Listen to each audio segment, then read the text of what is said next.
The freedom that this is going to give. Parawing debrief session 1. What a sport. I wrapped up the pocket rocket, chucked it up underneath my impact vest and just paddled out. And I was like, this is mega. Get out, get deep enough. And I straddle the board. Parawing comes out nice and easy. I'm like, okay, so far, feeling good, feeling confident. We've got a good chance of success here.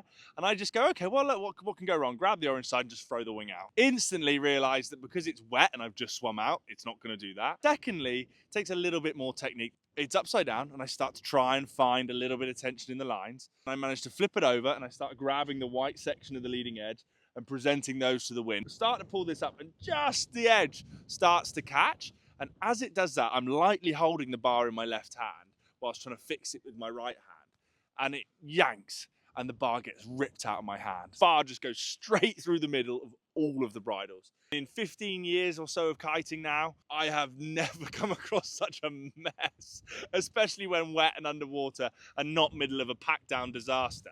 For a start of a session, this was a pretty big tangle. Got a lot of untwisting, a lot of looping back through, a little bit of power on the wing, a little bit of pressure, filling up that canopy one bit at a time. So in the end, I started to launch and there was still a wrap round the top and the bar was flipped and we managed to get it presented to about 1 o'clock and I was able to do a couple of last little bits and get the wing ready to go. That second, as it's presented and my hands are in position, I feel some shove.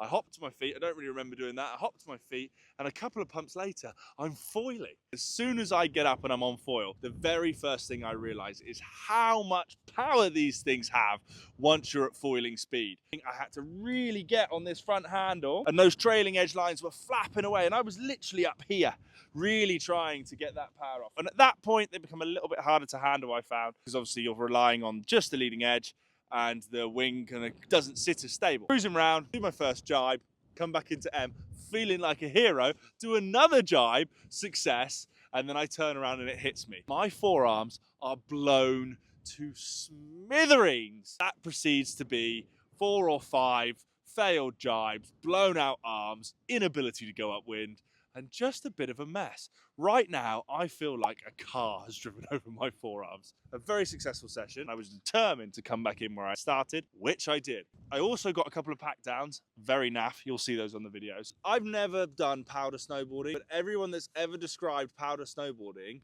the feeling of backing it down and just catching swell and just bashing left and right, that freedom, I think this is what this is. And I think we're going to get it on the Solent. I'm stoked.